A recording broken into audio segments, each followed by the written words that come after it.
Hola, tengan todos muy buenos días. Sean bienvenidos a esta clase de sociales, de la tutoría de la materia de sociales, que espero que les sea de mucha ayuda para realizar su estudio para la prueba para ingresar a la universidad. El tema que vamos a estudiar el día de hoy es el tema número 2 que está en la plataforma de los modelos económicos y el subdesarrollo en El Salvador. Vamos a enfocarnos en lo que son las raíces históricas que ha generado el subdesarrollo en nuestro país. Bueno, antes de empezar el tema, les explico. Son 3 presentaciones las que tengo de los 3 subtemas de este tema de los orígenes de la desigualdad, o sea, del subdesarrollo, ¿no?, del país. Entonces, con cada una de las presentaciones yo les voy a explicar un poco lo que les he puntuado ahí en la presentación, y cuando termine les voy a dar un espacio para que puedan realizar preguntas. Así es que bueno, damos inicio. El primer tema sería los orígenes de la desigualdad en El Salvador. Entonces nos remontamos a la época de la colonización, ¿no? Después de la conquista de América, sabemos que hubo una colonización por parte de la corona española y bueno, y otros europeos, ¿no?, que estuvieron entrando en América, en toda la América, para conquistar las tierras americanas. Pues la desigualdad en El Salvador se da desde entonces, porque los colonizadores se apropiaron de las tierras y obligaban a los nativos a trabajar prácticamente casi como esclavos, ¿no? O sea, eran obligados a trabajar para ellos. Y pues, o sea, en la colonización los extranjeros europeos se apropiaron de las tierras que pertenecían a las personas nativas que vivían en nuestras tierras. Luego, durante el periodo de la colonización, según lo que ustedes tienen en el material de la plataforma, que les explica que se daba, era una época en donde era bastante común el tema de que se realizaban litigios sobre las tierras, en donde participaban los españoles, participaban ladinos y los indígenas. Los ladinos eran los, como digamos, hijos de españoles, mestizos, eran los mestizos, digamos, los ladinos. Entonces, los indígenas eran los que normalmente, pues ellos tenían las de perder, ¿no? Siempre perdían ellos. En estos litigios, pues nunca ellos salían gananciosos de las tierras. Todo esto se dio fue como más puntualizado, así como más, como les dijera, tuvo su auge el tema de la apropiación de las tierras durante el llamado periodo republicano, durante la administración del doctor Rafael Saldívar. Dice que aquí en la presentación les pongo periodo republicano, administración doctor Rafael Saldívar, disolución de las tierras ejidales. Este señor fue el que constituyó o sea, el que concretizó, digamos, o que afirmó y tal, la Constitución de 1883, que actualmente está vigente, y que por supuesto, de acuerdo a la persona que era él, pues que velaba por el interés de los ricos, ¿no?, de los expropiadores de las tierras, de los que se apoderaban de las tierras.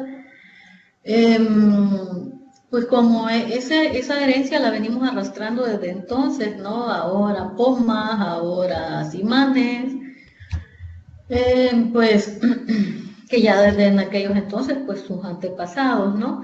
Entonces, pues no conviene cambiar ese sistema de esa constitución.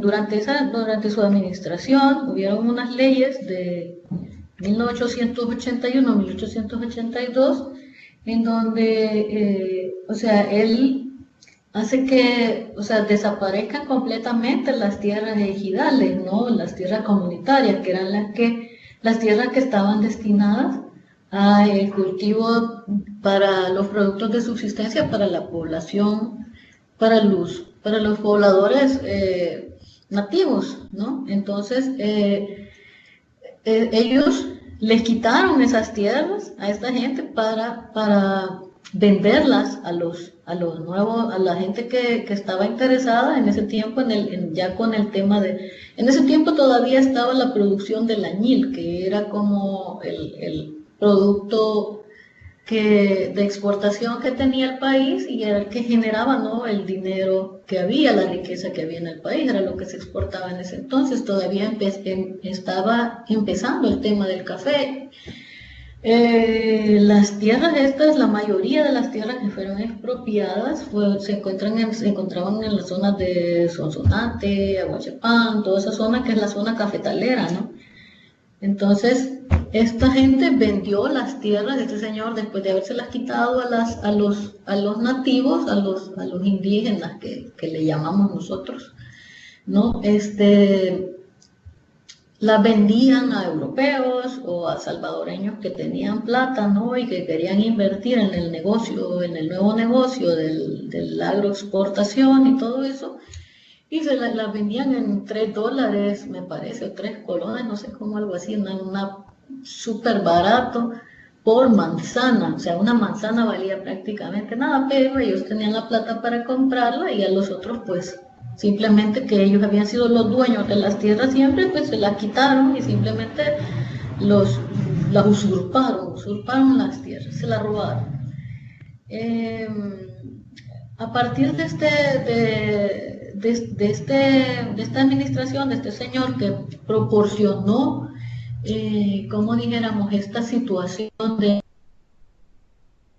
aprovechamiento para la gente poderosa y de aplastar a la gente nativa hasta el punto de someterlos a que fueran, claro, al ya no tener ellos tierras donde trabajar, donde vivir, se veían obligados a trabajar para los nuevos dueños de las tierras, para los productores de los granos, ¿no? En este caso el café, o a tiempo atrás algunas, quedó siempre durante esta época, estaba siempre el añil vigente, porque estos fueron como los principios del auge del café, ¿no?, que fue donde surge la oligarquía de El Salvador, y es donde tiene su auge el modelo agroexportador, que fue como, digamos, el producto estrella, el café.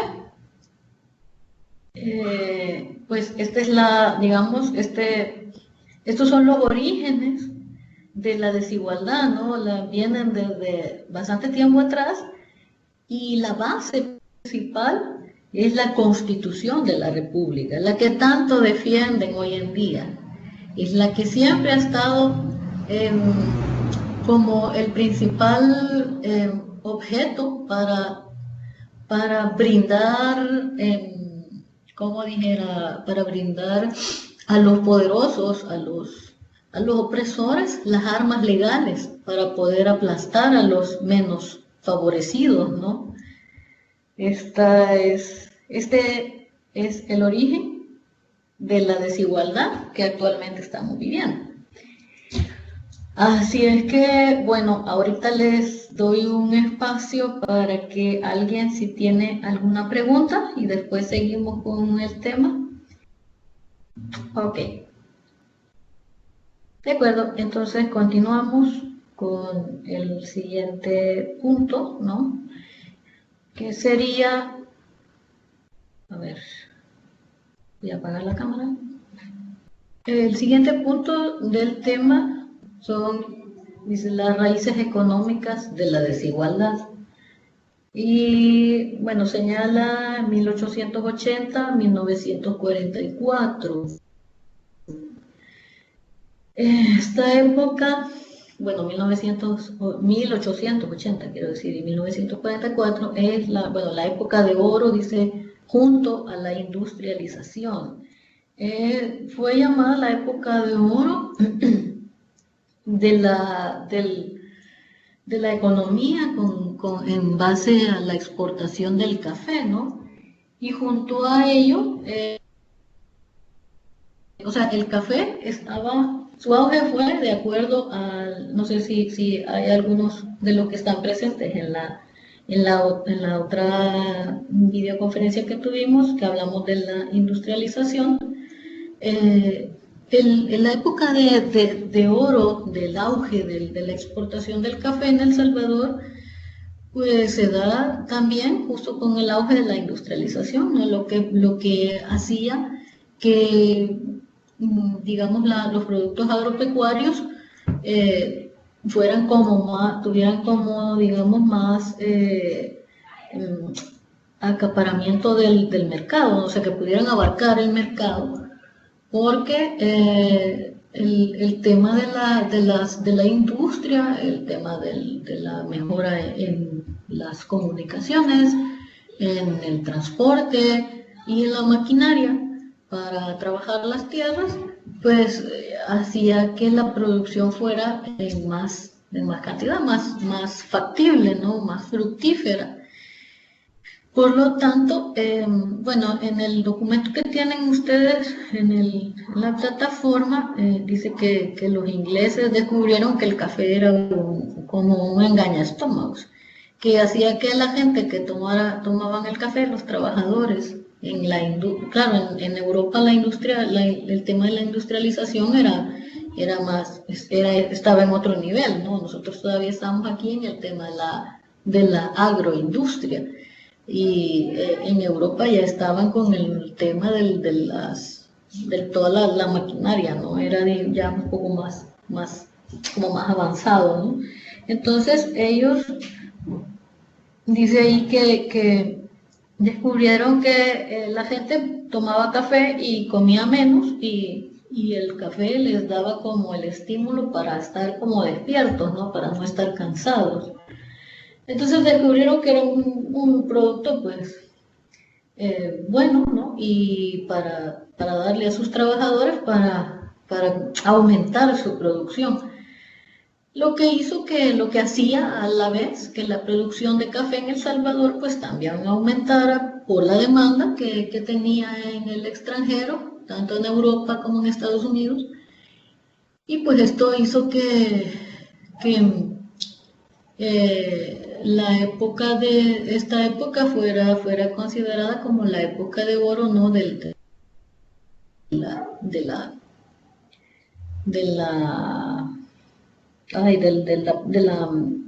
la producción de café, de la exportación del café. Luego, aquí hay un punto donde, bueno, en el documento que tienen ustedes, que habla de la época de los años 1920, de la dinastía de los Meléndez Quiñones. Esta dinastía, bueno, se llama dinastía porque fue una familia que estuvo en el poder como presidentes, estuvieron de presidentes, eran hermanos y familiares. El último de ellos, de la dinastía Quiñones, era Pío Romero, que no era de la familia, pero era un amigo de la familia, creo que él era abogado, me parece, que trabajaba con ellos, y ellos fueron los que lo impulsaron para que se diera ¿cómo se llama? Para que este señor fuera presidente. Durante la dinastía de Meléndez Quiñones, el primero era Carlos, se llama, accedió al poder tras el asesinato de Arturo Araujo. Después de eso, él le cedió el puesto, digamos, de presidente a su cuñado, para él poder participar en unas elecciones que eran manipuladas. No había nada limpio, todo era manipulado. Y pues él fue electo presidente y Y pues ellos estaban, todas sus, digamos, sus, durante sus periodos de los mandatos de ellos, o sea, todo giraba en base a favorecer a los oligarcas, ¿no? A favorecer a, a los ricos sí, o sea, en este tiempo se dio un montón de desigualdades y descontentos de la población porque en este periodo de esta época de los años 1920 al 29, hubo, bueno, en el 29 una crisis, ¿no? Pero antes de la crisis el café había decaído en el precio en el extranjero, entonces había como una depresión, ¿no? Económica en el país. Y la gente se manifestaba, la gente querían, o sea, no querían que ellos siguieran en el poder. Incluso cuando hay una historia de cuando este Carlos Meléndez deja el poder y viene el siguiente, que es Alfonso Quiñones, Alfonso Menéndez Quiñones. Durante la época de este Alfonso, o no sé si en la transición, no recuerdo muy bien, hay una manifestación de mujeres, porque fue en este proceso, en el proceso de que salía uno y entrara el otro, ¿no? Entonces, ellos, la gente no quería que siguieran ellos en el poder, la gente se estaban rebelando porque al haber caído el precio del café, los dueños cafetaleros no daban trabajo. Entonces la gente, pues había problemas económicos, la gente no tenía trabajo, eh, no tenían ingresos, o sea, vivían sumidos completamente en la pobreza. Entonces, hubo una manifestación en el 1922 que era de mujeres que fueron masacradas, esto fue en San Salvador, masacradas, macheteadas y masacradas porque se manifestaron en contra de que se diera de que llegara este otro señor Meléndez Quiñones al poder, ¿no? Entonces, bueno, al final él llegó al poder y en fin, durante esta época de esta gente se dio la crisis de Wall Street, el famoso martes negro, que antes de ese martes negro ya había un denominado jueves negro, que hace que haya una crisis mundial, ¿no? Con la caída de la bolsa de valores en Estados Unidos. El problema de esta situación económica gringa es más que nada, digamos, como creo que es más bancaria, ¿no? Porque el problema de la bolsa tenía que ver con el tema de la banca, de los bancos. Y bueno, si por ejemplo nos podemos leer el tema de la historia bancaria, los bancos tienen un funcionamiento, digamos, como imaginario. Entonces, el problema es que habían sobrevalorado digamos, las acciones de la bolsa, o sea, estaban sobrevaloradas. Y esto fue que al final, claro, lo habían inflado demasiado, o sea, era a la exageración, porque hay una historia, no me acuerdo, ahora no recuerdo bien dónde, pero sí si a alguien le interesa saber de cómo funciona el tema de los bancos, ¿no? Tienen un tema como imaginario, empezaron como una cosa, es como algo imaginario.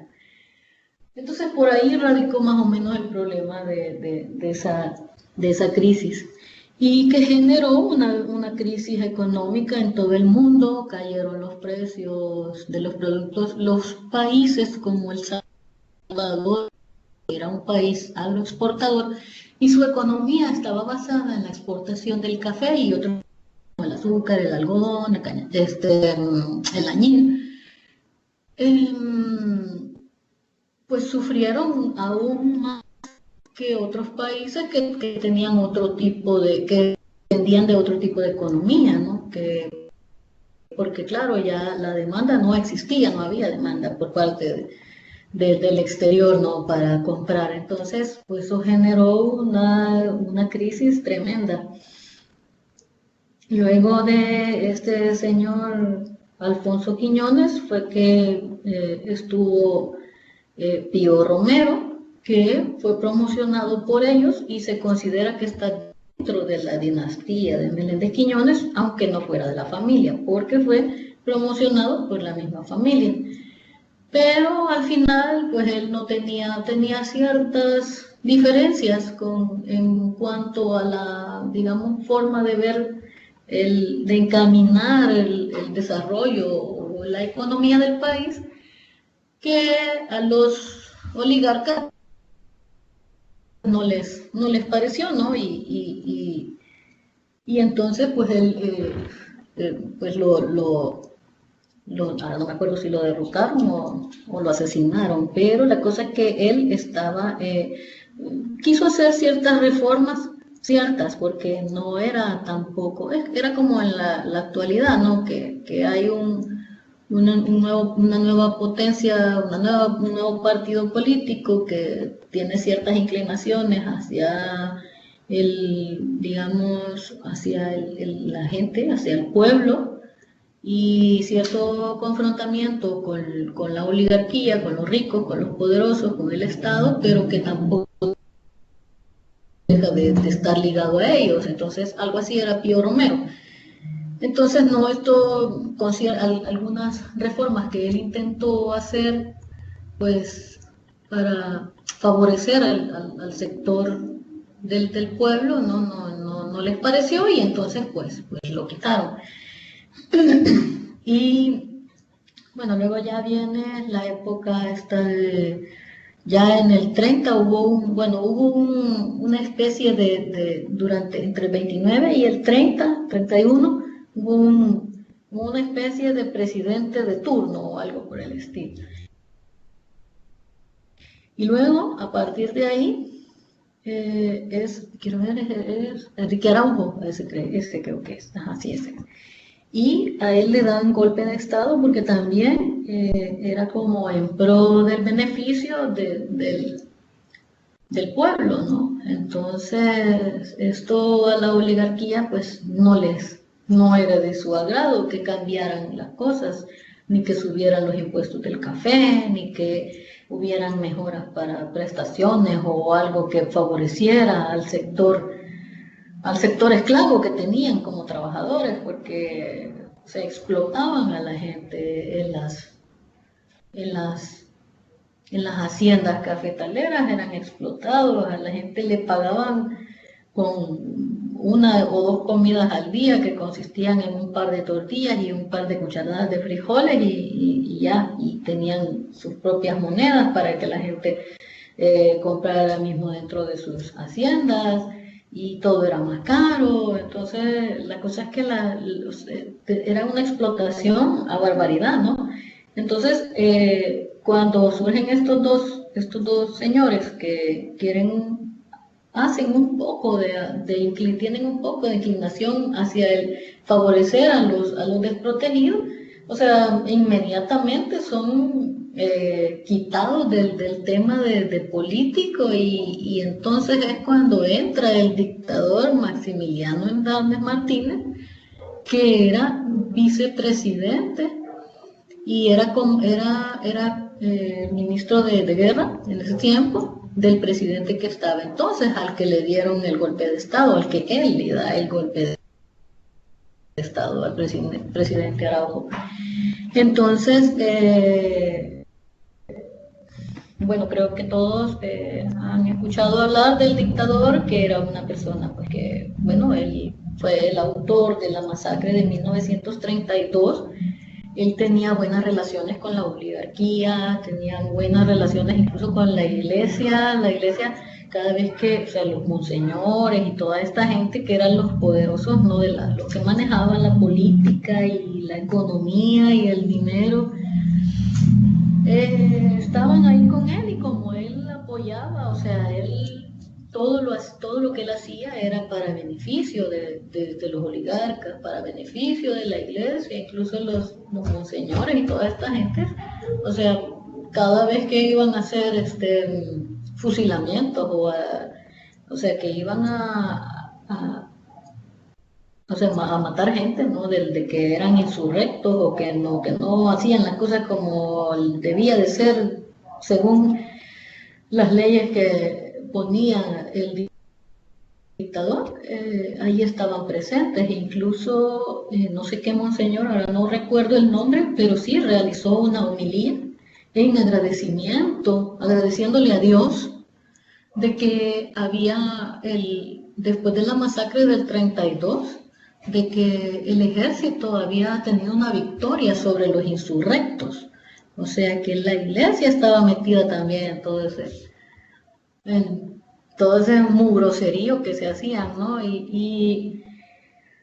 Bueno, durante la dictadura de este señor, supuestamente él hizo algunas cosas que favorecían a los pobres, en teoría. Bueno, él creó de reserva de El Salvador, o sea, la idea de él era, digamos, generar la moneda, el colón, que en ese tiempo era la moneda oficial del país.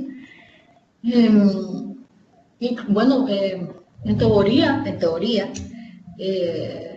saldó la deuda externa del país, aunque eso fue en el 38, me parece que supuestamente ya había pagado la deuda externa, pero sin los intereses, con los intereses hasta, no sé, como 40 años después se terminaron de pagar los intereses de la deuda. O sea, no, en realidad solo fue como un sueño, ¿no? Algo así, tampoco fue algo real. En el momento se vio como real, pero no fue real. Y bueno, hizo la creación, él hizo la carretera panamericana, bueno, hizo ciertas cosas, pero bueno, cuando él termina el mandato de él, porque le impone quiere imponer un impuesto al café. Entonces, eso ya no le gustó a la oligarquía y además habían ciertas disputas ahí entre los militares y tal, y entonces él, pues ahí es cuando le obligan, digamos, le dan golpe de estado y termina su mandato. Y bueno, hasta aquí esta parte del tema, todavía nos queda un punto más. Entonces les voy a dar otro espacio para preguntas si alguien tiene. Sí, lo que pasa es que, los ataques, hubieron varios enfrentamientos, fue como de 2 o 4 días más o menos, algo así, pero hubo presión para que él, o sea, dimitiera, ¿no? O sea, porque él mismo hace o sea, ¿cómo se llama? Una declaratoria en la radio donde dimite su puesto y luego él se va, ¿no? Se va a Honduras y ahí muere asesinado por la persona que era el chofer de él, el conductor del carro que lo llevaba. Durante el periodo de presión y de enfrentamientos que tuvieron los opositores, es que se genera la huelga de los brazos caídos, que lo obliga, o sea, esto lo obliga completamente, porque primero son los universitarios, en todo eso ya andaba participando ahí el señor Chafik Handal, que ustedes saben que son de los, como ahí, como de los fundadores, ¿no? Del FMLN, ahora partido político, en aquellos entonces la guerrilla, y sí, fue creo que la presión de la huelga de los brazos caídos fue la que realmente lo obligó, porque al parar la economía, pues paraba completamente todo para los ricos, que es lo que a ellos les interesa. Lo mismo que ha pasado ahora, ¿no? Con el tema de la pandemia. Se para la economía y aparece Don Simán por ahí, ¿verdad? a la vivienda popular. Bueno, eso fue algo que supuestamente eran casas baratas que él había destinado, era como un proyecto, ¿no? Que él había, pero que en realidad tampoco era que tuvieran mucho, no abarcó mucho, ni tampoco tenía mucha importancia para él, solo era como una especie de mitigación, ¿no? Como mitigar un poco el descontento y la desigualdad, pero solo para maquillarlo, no era, o sea, no era algo prioritario para él, no era, según tengo entendido sobre esto de la vivienda popular, solo fueron como 300 casas las que adjudicaron a las personas que no tenían, o sea, que necesitaban el acceso a una vivienda, ¿no? Pero eso fue irrelevante prácticamente en su gobierno. Aquí dice, aparte de la caída del café, ¿qué otras causas fueron las que influyeron en la crisis del 1929? La crisis del 29 fue o sea, la principal causa de la crisis mundial fue la caída de la bolsa de Wall Street de Nueva York. Y todo, o sea, todo gira en torno a Estados Unidos. En ese tiempo aquí había una empresa de frutas, no sé qué, Company Fruits, no sé qué, no me acuerdo bien cómo que se llama, que operaba en toda la zona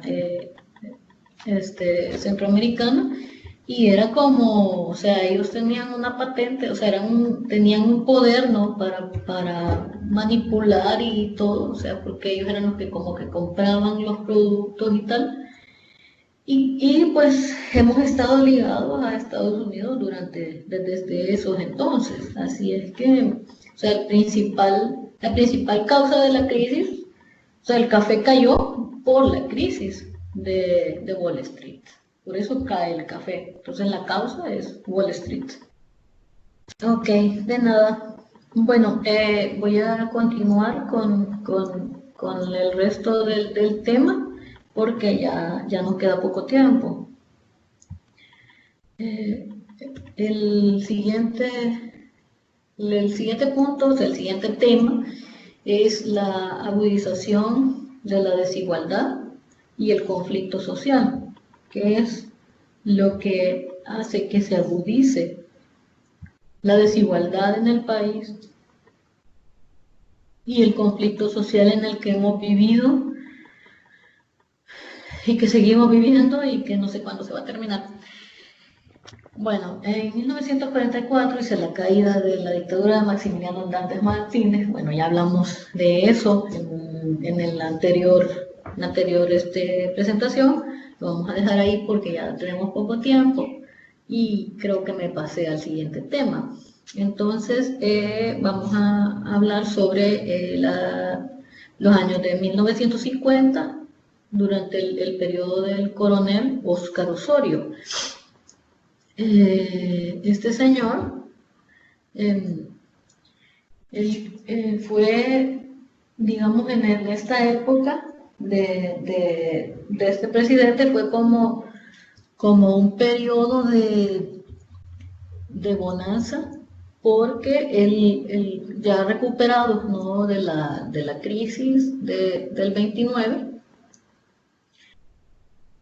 hubo una alza en los precios del café, hubo un auge tremendo en el periodo de la exportación.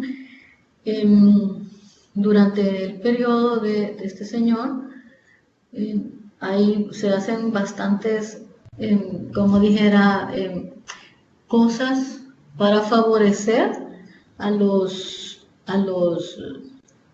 la clase, o sea, a los pobres, ¿no? A la clase menos favorecida de nuestra sociedad, donde con él se crea el Instituto del Seguro Social, el IBU, que era el Instituto para la Vivienda, se crea el IRA, que era esto que le daban granos básicos a la gente y a un precio más asequible.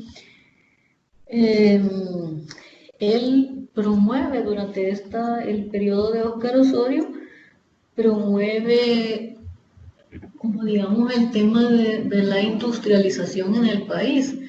A él no le ponen tantas pegas, no le ponen pegas en realidad los terratenientes, ¿no? Los oligarcas del país, el Estado, no le ponen pegas porque, claro, él estaba abriendo paso al tema de la industrialización y los ricos tenían un nuevo negocio en que probar, en que invertir, ¿no? Que sería el tema de fábricas y cosas así, ¿no? Entonces, por eso no tiene, además, los precios del café eran,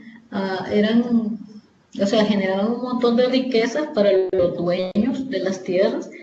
Entonces, ellos no les fue como molesto tenerlo a él y que hiciera estos, estos cambios y como digamos, beneficios para para el pueblo, ¿no? Que el tema del seguro social y todo eso, pues fueron como, digamos, unas cosas que la gente para el tiempo de Martínez, allá en el 32, ni se imaginaban que podía existir, ¿no? Algo que les favoreciera, que les brindara el tema de la cotización de la salud y todas estas cosas.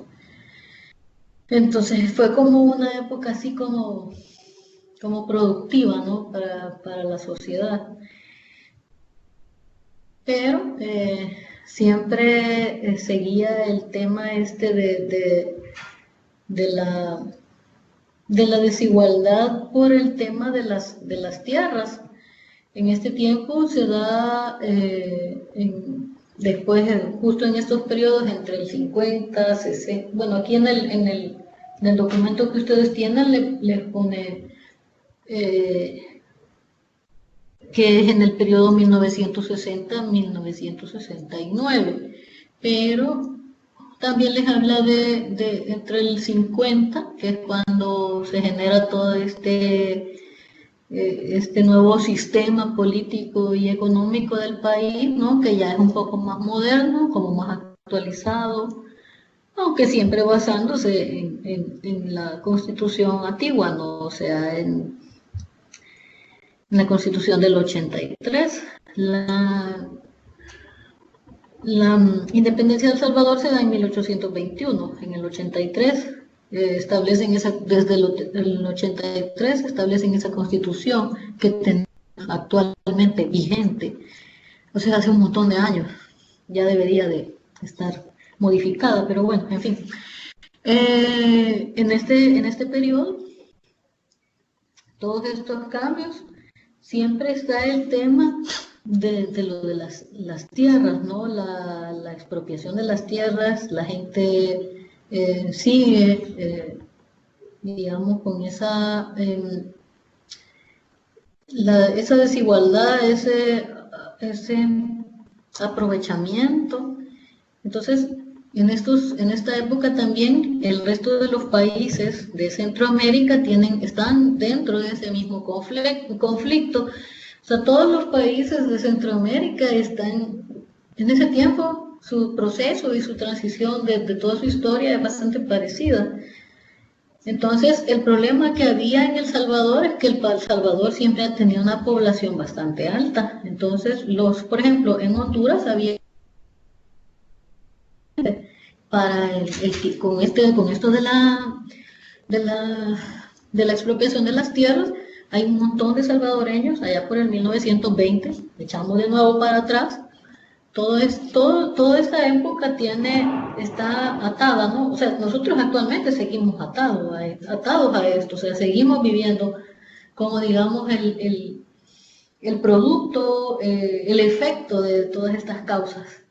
Entonces, para esta época de los años 50, 60, 70, no, bueno, en los 70 es cuando se da la guerra de las 100 horas, conocida como la guerra del fútbol que tiene El Salvador con Honduras, que mucha gente dice que por un partido de fútbol y no sé qué, no sé cuánto, pero bueno, todo lo que ya leímos la historia sabemos que el problema no tiene nada que ver con el fútbol, sino que con el tema de las tierras. El problema no era porque El Salvador, hay gente que dice que El Salvador se peleaba tierras sí se disputaban las tierras por el tema de la producción, ¿no? De los productores de los, o sea, por ejemplo, en este caso el café, que era el que estaba en auge entonces en el modelo este económico agroexportador.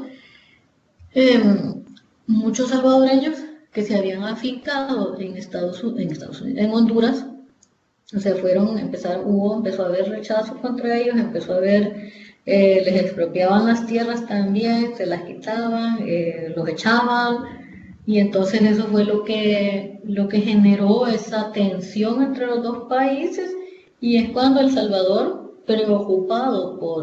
o sea, el gobierno de El Salvador preocupado porque esa gente viniera, o sea, a generar como digamos una inestabilidad en el sistema que tenían ellos, con el tema de que, claro, en ese tiempo, justo en ese tiempo era cuando más se daba la desigualdad la explotación que había en las fincas de café, ¿no?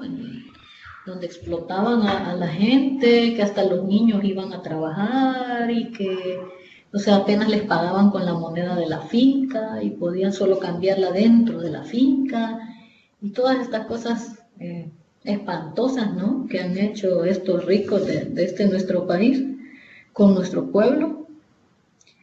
Entonces, ese miedo de que toda esa gente, porque era un montón de salvadoreños, ¿no? Generaran la inestabilidad. Entonces ellos va a El Salvador y ataca a Honduras.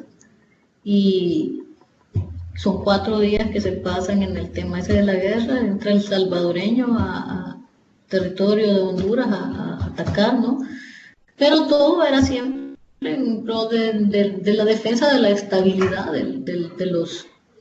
de los oligarcas, ¿no? En ese tiempo también la gente del campo, justo en ese tiempo es cuando se abren las zonas francas exentas de impuestos a países extranjeros para que puedan invertir en el país. Entonces es cuando se abre el tema de que la gente empieza a venir del campo a la ciudad, a trabajar a las fábricas y se asentaban en los cinturones de la miseria de estos que son llamados. Bueno, actualmente todavía están, ¿no? Los ricos viven en las mejores tierras. Allá en Santa Elena hace un clima buenísimo y pues siempre han estado puestos en los mejores lugares. Los pobres siempre han sido tirados a la orilla de las quebradas, ¿no? Como actualmente todavía es. Y pues la gente empezó a venir a la ciudad, pero a vivir así, ¿no? En un sistema de marginación, marginados, allá a la orilla del río, de la Celcuate, ahí donde pasa toda la pudrición de los ricos, ¿no? Así como allá por la Multiplaza, donde la gente que vive ahí a la orilla de la quebrada, esa que baja todas las aguas negras de Santa Elena y toda esa zona de por ahí. Entonces, bueno, es todas estas desigualdades y todo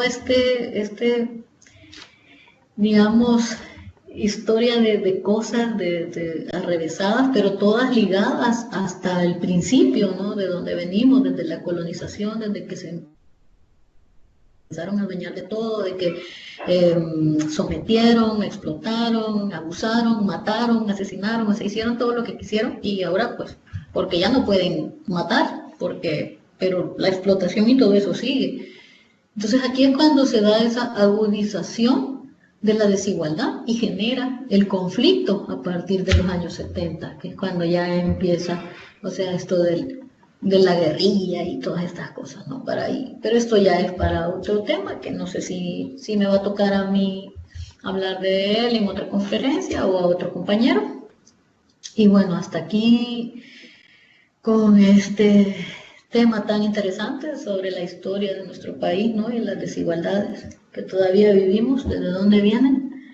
Bueno, les dejo ahora, ya casi estamos al límite del tiempo, creo que ya estamos al límite del tiempo, les dejo un espacio para que puedan hacer preguntas, consultas, sugerencias, añadir algo.